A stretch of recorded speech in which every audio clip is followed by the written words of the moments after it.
pères de famille chrétiens, nous devons montrer aux enfants la voie à suivre pour obtenir ce succès. Car tout succès en dehors du Seigneur n'est autre qu'échec. Le livre de Josué, chapitre 1, verset 8, nous dit que ce livre de la loi ne s'éloigne pas de ta bouche, médite-le jour et nuit pour agir fidèlement selon tout ce qui est écrit. Ah, c'est alors que tu auras du succès dans tes entreprises, c'est alors que tu réussiras. Donc la parole de Dieu nous dit que nos enfants auront du succès quand ils reliront la parole de Dieu. Ce matin, cher papa, que l'on fête chez vous, que l'on vous fête chez vous ou pas, que vous soyez considérés ou pas, vous n'avez pas à vous plaindre. Vous devez savoir que c'est une bénédiction d'être père de famille. Et comme toute bénédiction est accompagnée de responsabilités, vous avez pour devoir de répondre à vos responsabilités et de l'être fiers. Si ce matin on n'a pas été le papa en or qu'on aurait dû être, est-ce fini pour autant? Non, ce n'est pas fini. Nous allons nous donner une nouvelle chance. Et je demande à chaque épouse ce matin, à chaque enfant ce matin, de donner une nouvelle chance au papa. Nous avons affaire à un Dieu qui relève, à un Dieu qui prend toujours la chance de faire toutes choses nouvelles, et un Dieu qui donne toujours une nouvelle chance. Alors, cher papa, comme moi, prenons la décision ce matin de recommencer avec nos enfants, de recommencer avec notre femme.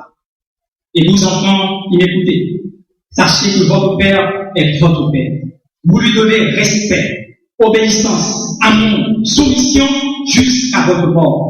Car le Seigneur a mis à vos côtés votre père et votre mère pour que vous profitiez de leurs expériences. Retenez ceci, chers enfants. Un enfant, même lorsqu'il ne reste pas toujours un enfant, reste toujours l'enfant de ses parents.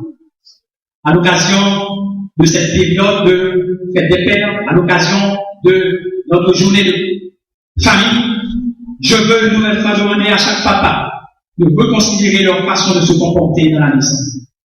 Agissez tel qu'à la fin de vos jours, on dise au moins que vous avez été un père enseignant, un père protecteur, un père qui avait poussé ses enfants à chercher à faire la volonté du Seigneur.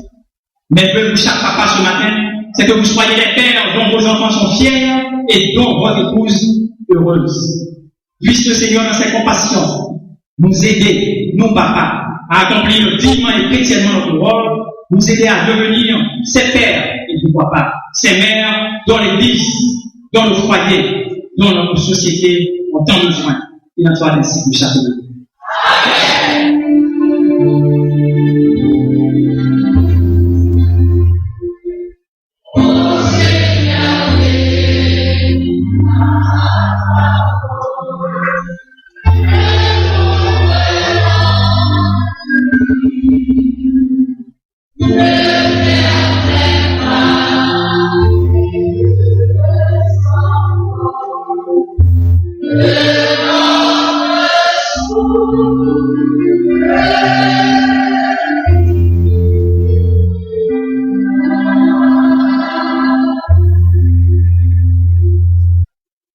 Par le Saint-Esprit, nous avions le bon dépôt de la parole entendue ce matin, et en particulier que nous soyons des papas enseignants, des papas protecteurs, mais aussi des papas qui poussent leurs enfants à accomplir la volonté du Seigneur.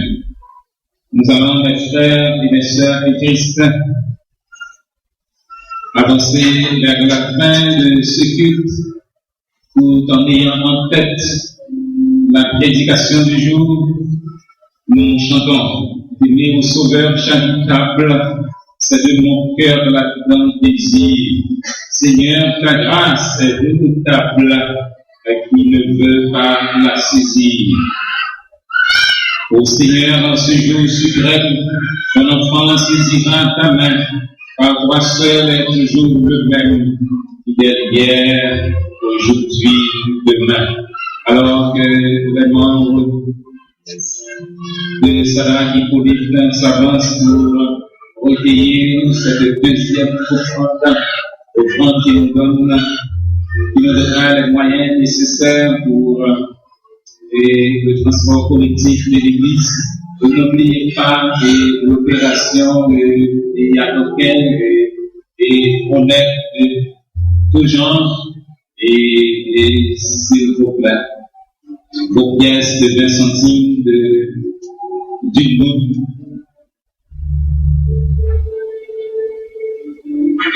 Merci et aussi vos 10 gouttes chiffrées, vos 20 gouttes chiffrées. Et puis c'est ça qui pas bon, ou bien on va enseigner ensemble avec les honnêtes côté, nous bien moyen pour que nous capables et utiliser s'il vous plaît que nous ayons ce moyen nécessaire. Capitaine 15, chant d'espérance, section française correspondant au 75 sur les ailes de la foi et parti populaire de numéro 212.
Merci. Assez pour un instant, s'il vous plaît.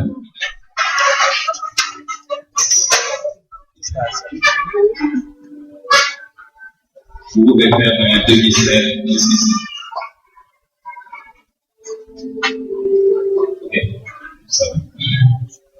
Et chers parents, laissez-nous vous donner la lecture biblique pour cette belle circonstance. Et ces commandements que Dieu te donne aujourd'hui seront dans ton cœur. Tu les inculqueras à tes enfants et tu en parleras quand tu seras dans ta maison, quand tu iras en voyage, quand tu te coucheras et quand tu te lèveras. Dans le cours de l'année, Anne devint enceinte et elle enfanta un fils qu'elle nomma Samuel. Car, dit-elle, je l'ai demandé à l'Éternel. Quand elle m'eut sevré, elle me fit monter avec elle et prit 3 taureaux, un épha de farine et une autre de vin.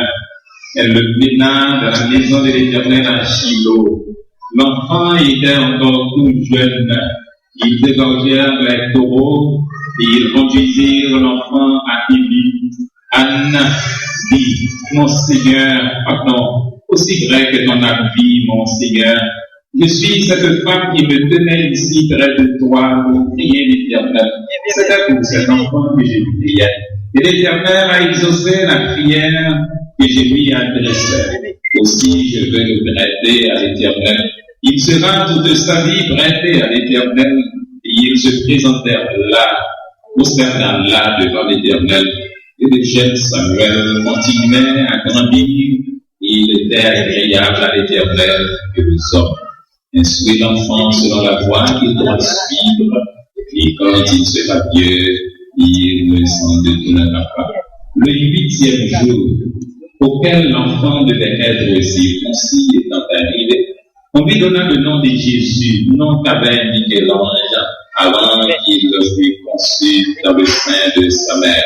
Et quand les jours de leur purification furent accomplis, selon la loi de Moïse, Joseph et Marie le portèrent à Jérusalem pour le présenter au Seigneur.